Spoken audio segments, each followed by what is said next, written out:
num momento bastante oportuno, e também pelo fato de coordenar no Instituto de Economia um grupo de trabalho, pesquisa, que vem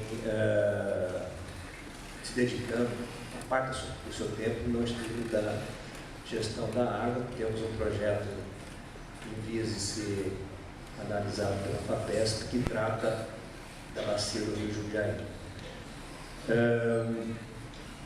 O meu papel aqui nessa abertura inicial dessa mesa é procurar formular algumas questões fundamentais.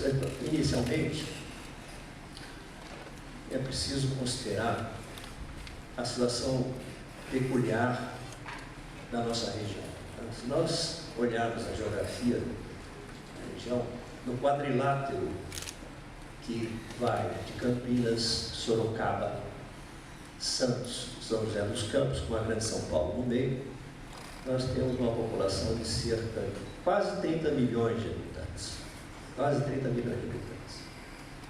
Numa área onde nascem todos os rios que abastecem esses 30 milhões de habitantes. Ou seja, 30 milhões de habitantes situados nas cabeceiras dos rios que abastecem a cidade. Então, essa é uma situação bastante especial, na medida que nós não temos nenhum recurso hídrico vindo de outras bacias de captação de água. Então, esse é um fato conhecido, evidentemente, de todos que trabalham no tema, e, portanto, mais uma razão para um planejamento cuidadoso, né, da oferta de água, uma região que vinha crescendo, manteve-se crescendo em termos populacionais, de atividades industriais, ao longo de 60 anos, 70 anos. Né? São Paulo, Grande São Paulo, depois Campinas, etc., começaram a ter uma aceleração do crescimento a partir dos anos 50, etc. Então, em segundo lugar, inclusive foi mencionado na abertura pelo professor Zulfo, a pluviometria da região é bastante conhecida. Medidas de longa data, de mais de 100 anos, desde o agronômico, em Campinas, etc. Portanto, a pluviometria é bastante conhecida. Então, não há dificuldade em projetar, né, as demandas, as necessidades, etc. E nesse longo histórico, quais foram as medidas adotadas? Né?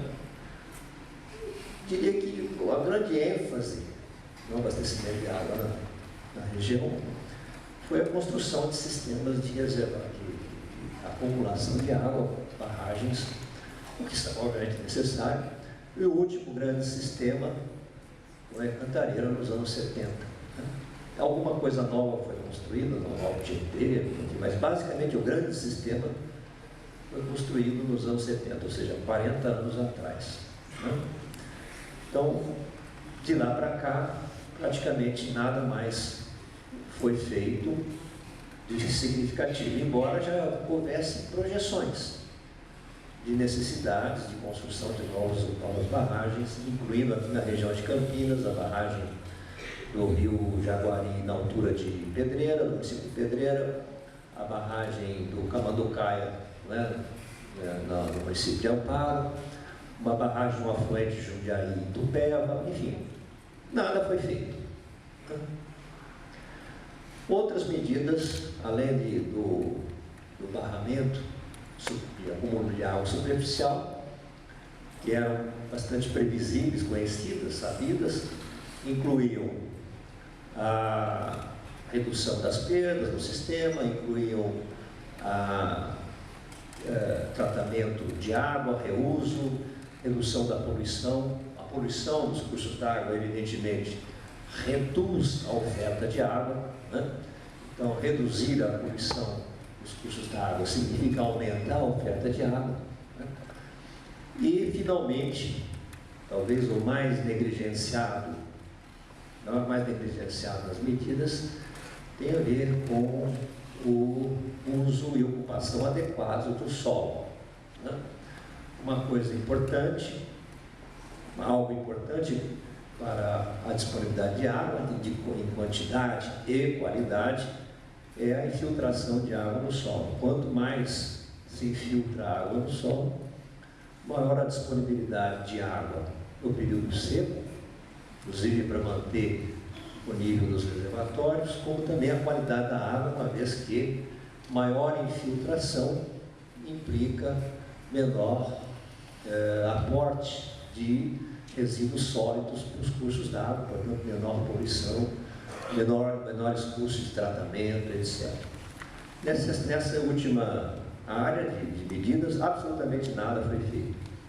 Em especial, na região do Cantareira, pela importância do sistema, né? Praticamente era até pouco tempo metade da produção de água,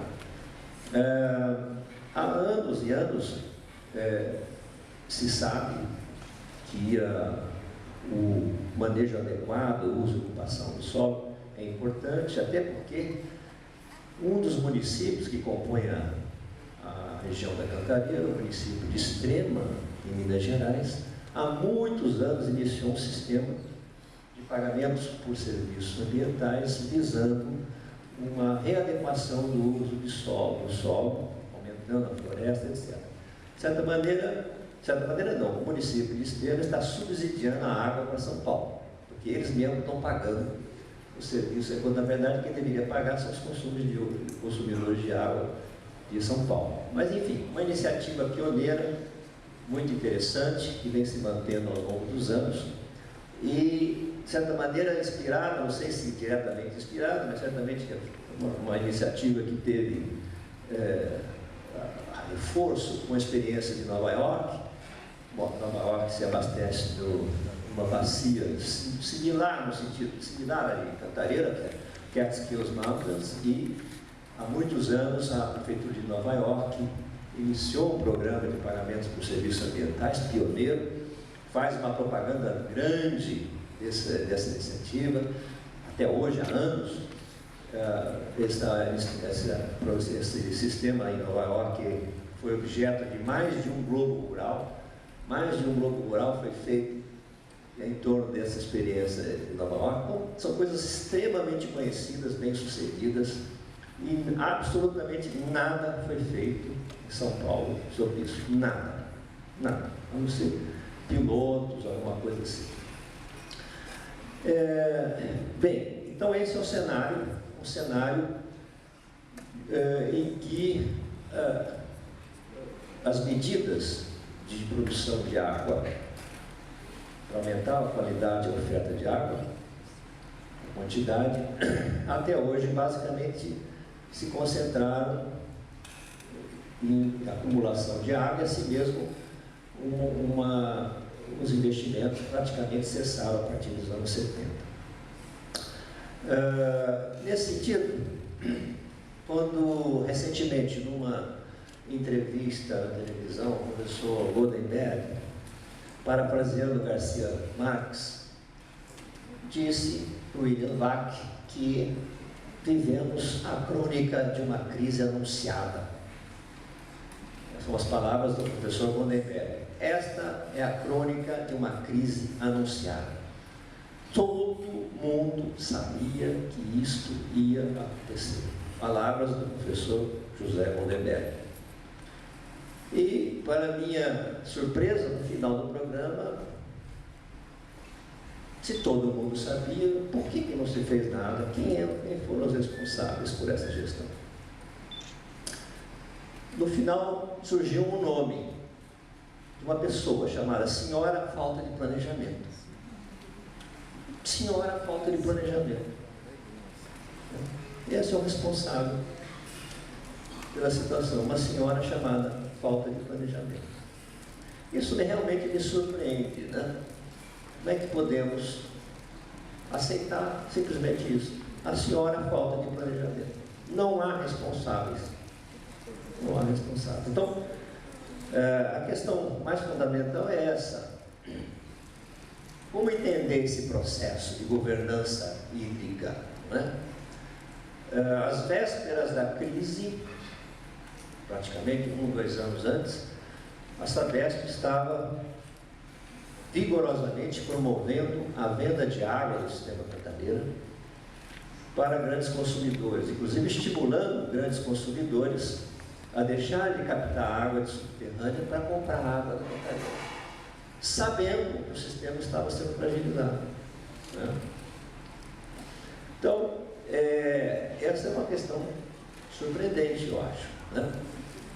Embora é preciso não aproveitar, vamos dizer, foi dito aqui com muita propriedade, eu diria, que essa crise da água tem sido uma oportunidade, inclusive, para os consumidores mudarem de hábitos, né? Nós sabemos que os consumidores de água têm, no Brasil, uma percepção de, até pouco tempo, pelo menos, de que o recurso era infinito, o proverbial varrer a calçada com esguicho, né?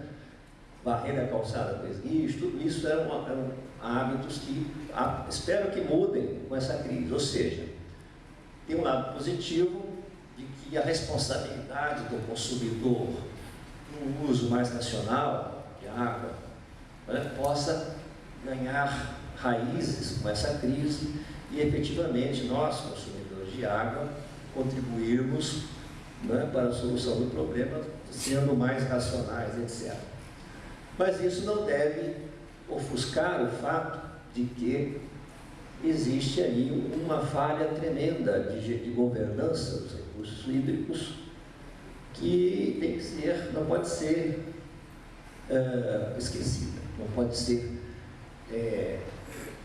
coberta, digamos assim, por esse entusiasmo no sentido da mudança de hábitos, vamos agora economizar água, reduzir o consumo de água, etc., né?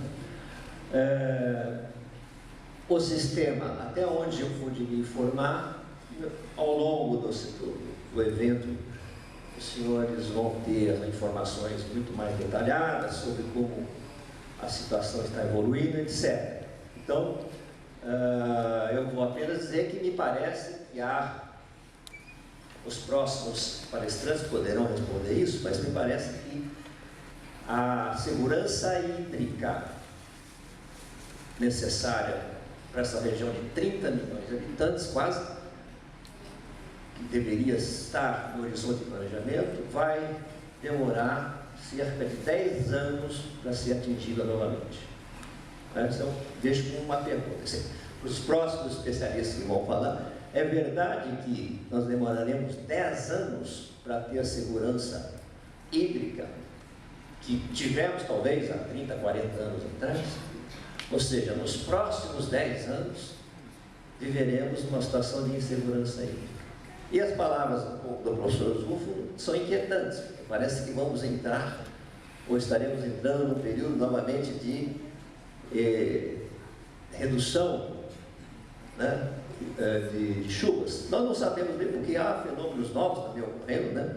As séries históricas, como parece que apontam para um novo período de redução de chuvas. De qualquer modo, isso não pode ser desculpa para qualquer crise daqui para frente. É preciso que o planejamento leve em conta essas possibilidades. Quer dizer, o risco de redução da pluviometria tem que estar no planejamento, evidentemente. E isso não deveria ser um problema, né? As medidas que eu mencionei, todas são conhecidas, não há nenhum segredo tecnológico, não há nada, são medidas que são rotineiramente tomadas por todos os gestores de água em outros países, etc. Então, a pergunta é essa, final, fundamental, porque os responsáveis pela gestão do sistema hídrico nesta região toda não assumiram riscos excessivos, desde longo prazo, não só recentemente, né, em função do ano eleitoral, há uma controvérsia já instalada, como se sabe, que a redução da retirada de água ao longo do ano passado deveria ter sido mais severa, para evitar um risco, mas em função da eleição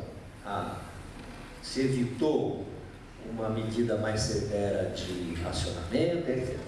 Tudo bem, isso é possível que seja verdade, sim, isso é uma questão também que fica no ar, mas de qualquer modo, eu estou colocando uma questão mais ampla, mais de fundo, de mais longo prazo, não apenas, como vem sendo dito por muitos, recentemente numa palestra na USP também, no Instituto de Energia, dirigida, que pertence ao ao qual pertence o professor Gorenberg, um seminário em que se discute exatamente as políticas muito recentes de redução da retirada de água pela Sabesp, etc., se foram corretos ou não, etc. Mas, num plano mais longo, num período mais longo, há aí um longo descaso, vamos dizer assim, com a segurança hídrica. Então, é uma pergunta. É isso mesmo? Quem pode dar uma resposta mais conclusiva sobre essa situação, vamos dizer assim, de gestão de risco? Né? Então, a pergunta que fica finalmente é essa: quem foram os responsáveis por uma gestão de risco inadequada? Certo? Em segundo lugar, também, que me intriga, é o fato de que embora certamente houve vozes isoladas dizendo, alertando, uma pesquisa nos jornais pode revelar isso, né? Uma pesquisa nos jornais pode revelar que certamente houve técnicos, houve responsáveis por áreas de gestão, na gestão hídrica, que alertaram para problemas no futuro. Mas me intriga, né, essa afirmação do professor Gorenberg que todo mundo sabia. Então são centenas de técnicos, centenas de pessoas nos mais diferentes órgãos, não só na Sabesp, daí no Estado em geral, os órgãos do Estado, mas nos comitês de bacia, etc. No comitê de bacia do CJ. Né? Então eu realmente fico intrigado. Quer dizer, não é só, não podemos dizer que houve só erros de gestão dos responsáveis num período ou outro, né?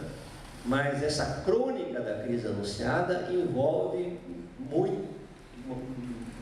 uma quantidade de pessoas muito grande, que, por razões que eu não sei, não conseguiram se articular, não é? No sentido de mostrar com mais ênfase os riscos que a gestão até então sendo levada no sistema estava provocando, né? Então ficamos assim no nível de vozes isoladas. Alguém dava uma entrevista, olha aqui, olha ali, olha aqui, assim. Então, portanto, são centenas e centenas de pessoas que não conseguiram se articular. Eu tenho certeza que essas pessoas, obviamente, estavam preocupadas com o que viam por serem especialistas, né? Estavam preocupadas com o que viram, mas não conseguiram se articular de uma maneira mais organizada. Falaram, gente, precisamos fazer alguma coisa mais seriamente, precisamos de uma cobrança mais séria, etc. E fomos indo para o matadouro, literalmente, né? Uma perspectiva de um nível de fragilização do sistema que, quando veio a crise, não há a menor dúvida que houve um período de seca importante, mas o período de seca, de modo algum podemos culpar a seca. A seca era perfeitamente previsível, perfeitamente previsível. Então, essa é eu espero que ao longo do dia possamos ter uma luz maior sobre esse problema, vamos chamar de governança dos recursos hídricos na nossa região. Obrigado.